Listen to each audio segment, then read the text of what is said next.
I bought this base model MacBook Pro 14-inch around 3 months ago in November, and now that all of the launch hype is kind of settled down, I want to talk about what my experience has been with this laptop coming up. Right, so 3 months I've had this device now, and it is the base model MacBook Pro 14-inch, absolute bargain base spec. Even though I say that, it is a pricey laptop. In the UK it cost me $18.99 in British pounds. This has been my experience over the last 3 months. So part one, talking about design and build quality. The chassis design is fantastic. It feels super premium. I appreciate the slightly thicker body. I just think that it feels like a better device than what the previous MacBook Pros did. Little details like the more squared approach, but with the rounded corners, and the engraved MacBook Pro logo on the bottom just feels so much more premium than having MacBook Pro at the bottom of the display like it did before. Obviously it's still got that really nice large trackpad and that Magic Keyboard from the previous generation of MacBook Pros. These are industry leading in terms of quality, especially the trackpad. There is just nothing else out there that even comes close to this. And obviously the keyboard, they've gone away from the butterfly switches a while ago, but this time it is a black keyboard deck to go with the black switches, which I think looks really good. And it's got full height function keys, which I find a lot more useful than the touch bar.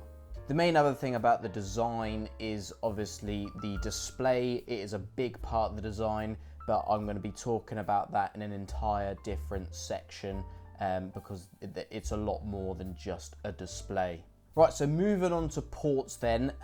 Obviously, a lot of creatives have been a lot more appreciative of the fact that the SD card reader is back. I, for one, never use it. The only time I use it is if I'm imaging things on an SD card for some of my Raspberry Pis in my server rack. Apart from that, I don't use the SD card reader. I don't use it for photos, I don't use it for video, etc. So the port is kind of wasted on me in that sense. In terms of the HDMI port, that has been extremely useful. I use that all of the time. Yeah, it's not 2.1 spec, but it really doesn't need to be. I mostly use the HDMI port when I want to connect this up to a TV. I do this when I want to remote into, say, my retro gaming server or my main PC, gaming PC, to play it on another screen in the house. MagSafe. MagSafe is really nice, but because I have a dock, a Thunderbolt 3 dock at my desk, I don't actually use the MagSafe charger at all. The cable was just in my drawer, and I've only actually brought out the charging brick to actually charge an iPad that I'm using as my remote monitor for my camera.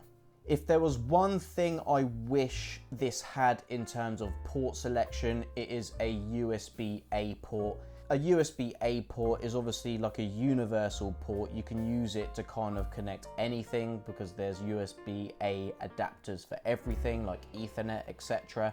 And I feel like it is a massive missed opportunity. I feel like a USB-A port should have been included here. It's not the end of the world. I have these little USB-C to USB-A adapters that I've just bought in like a pack of 5, and I just attach it to things that I use all of the time on this device, and the adapter just stays on the device itself.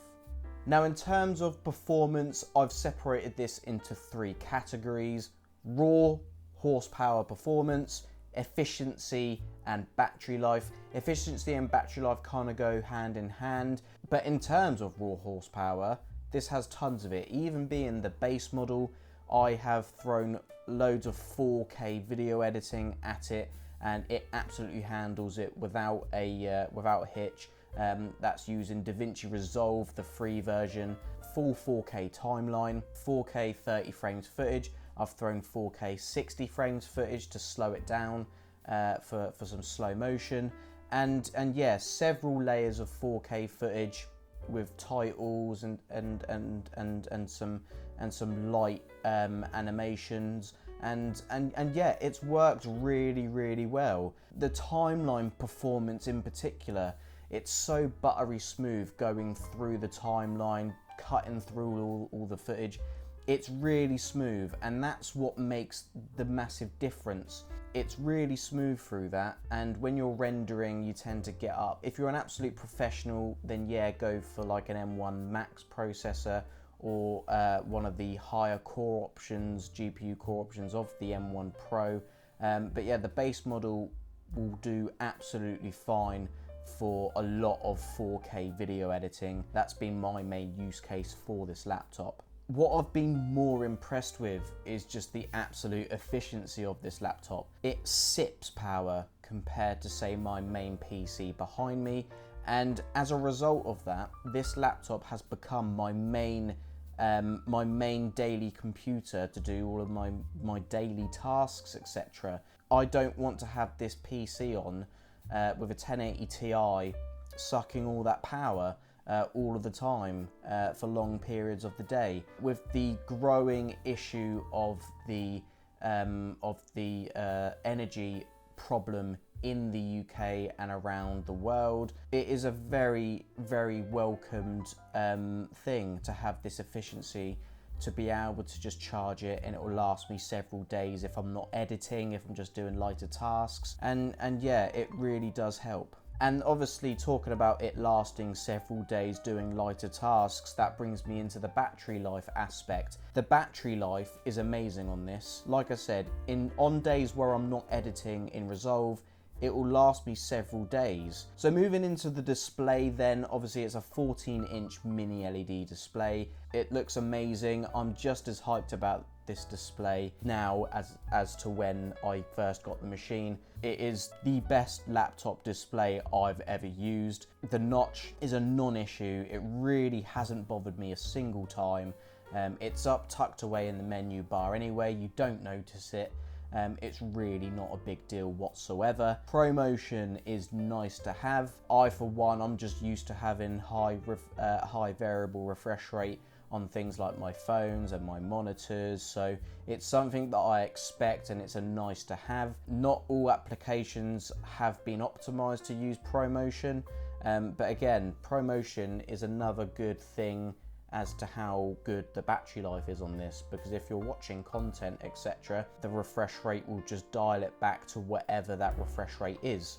And in terms of the actual display, the blacks are incredibly impressive, and the color saturation and the color accuracy is fantastic as well. It really is a top-notch display, no pun intended. Now obviously audio is a major component to any laptop. Obviously it needs to be good if you're taking it out and about with you, and yeah, it's a MacBook. The speakers on this just are vastly superior to any Windows laptop that I've used, and yeah, they're better than the likes of the XPS, which have some of the better speakers from the Windows lineup. It's not as good as the 16-inch MacBook Pro. They're still better than pretty much everything else out there anyway, so you're going to be impressed with the speakers either way. So to conclude then, I want to bring up price again, because yes, this is an expensive laptop at $18.99, and once you start speccing out the machine, it can get ridiculously priced.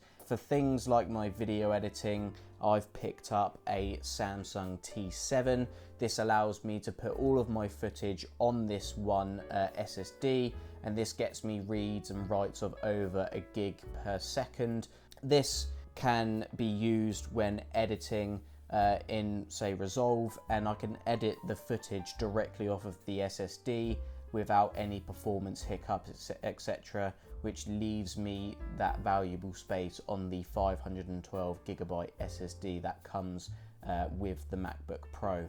And so to conclude then, after 3 months, now that all the launch hype has settled down, I am still massively hyped about this laptop. It has easily been the best computing piece of tech released in 2021. and it is currently my favorite piece of tech that I own. The base model is absolutely plenty for the vast majority of people. Even the lower M1 based devices like the MacBook Air is pretty much what the vast majority of people would need. If you're doing 4K video editing and you want a nice display with nice speakers, this is an absolutely fantastic machine for it. I've not regretted my purchase whatsoever. It has been a fantastic machine for me, and now that I've started uploading more videos again, I'm really having fun with my content creation. So I've been Mick from All About Tech. I really hope you liked this video. Comment down below your thoughts as always, and subscribe to All About Tech if you enjoy cool tech videos just like this one, and I'll see you guys in the next video. Bye for now.